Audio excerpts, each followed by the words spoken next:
Well, welcome back to the Baseball Hut 2, where we talk about all kinds of stuff going on in Major League Baseball that doesn't really involve the New York Mets.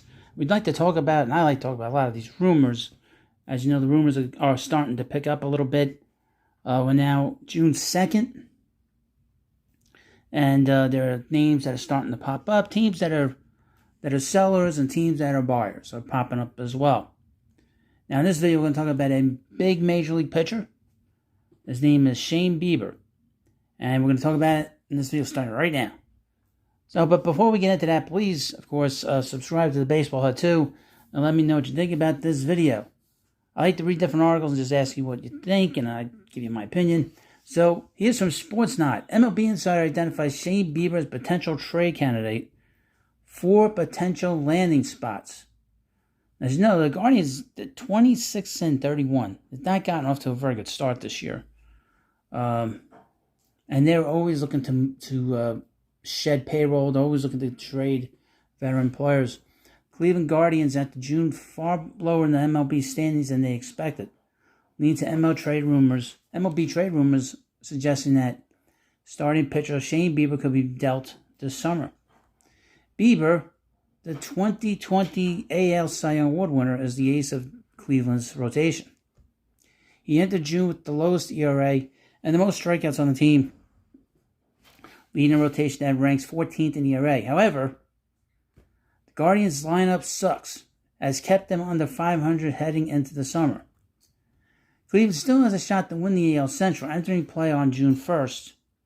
Minnesota Twins sat in first place with a 29-27 record and a 3.5-game lead over the Guardians. It leaves the door open to Cleveland winning the division and hosting a playoff series. But the team still has the fourth worst record in the American League. That division is pretty bad. That's a really bad division. John Heyman explained to MLB Network that he believes the Guardians could seek to trade him this summer as Bieber, especially if they don't really believe they're contenders.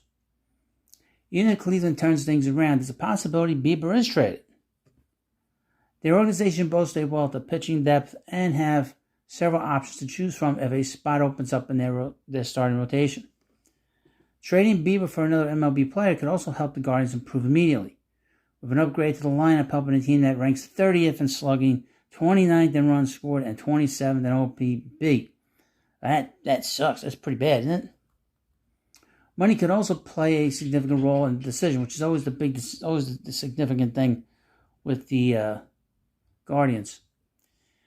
While Bieber's $10 million salary this season is an affordable price, arbitration next offseason will increase his salary.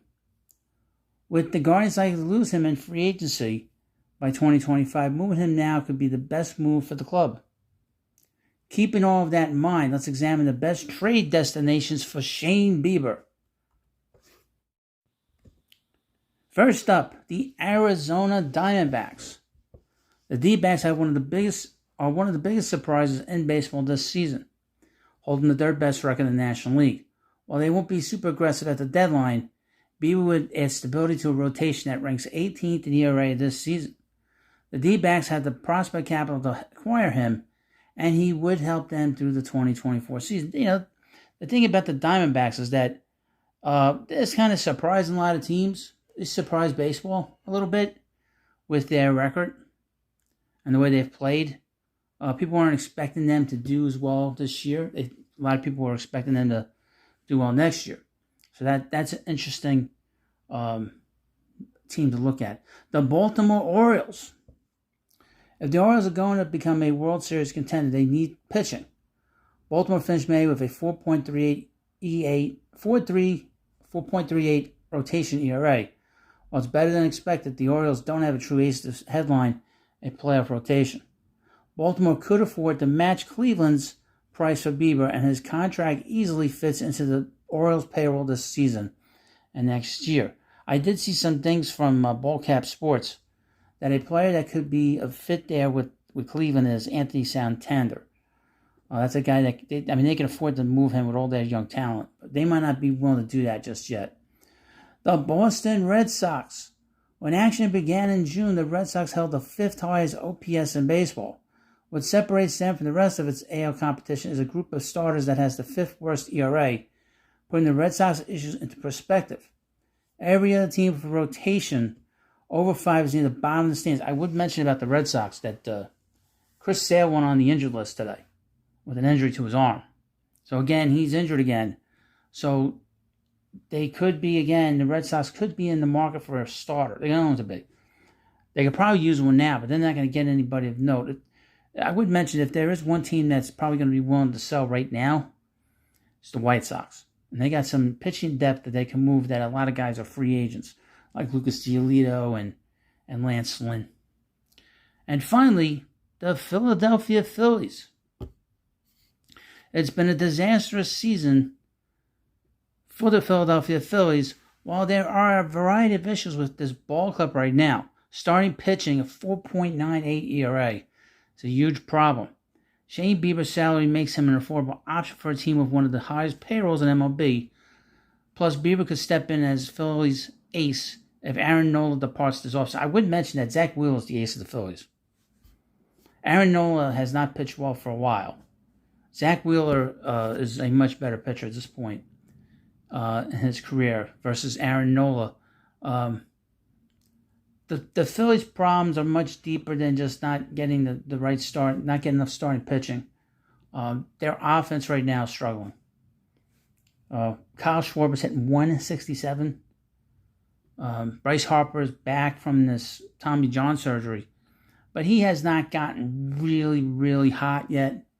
I expect them, as the weather gets really warm, that they're gonna hit. And they're going to come around.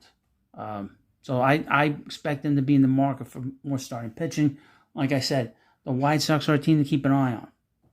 That's the team with starting pitching to move. And guys that are not going to be re-signed with Chicago. And I can see a couple of moves here with the Phillies in particular. I can see them making a move with the White Sox. I could also see them as well making a play for Christian Walker of the Arizona Diamondbacks in case the Diamondbacks kind of fade away a little bit. It's interesting to talk about. There's plenty of speculation. It's a lot of fun, I'll tell you that. It's always fun to talk about this stuff. Well, you let me know what you think about this video. And, of course, please subscribe to the Baseball Head 2. Thanks for watching, and I'll see you later.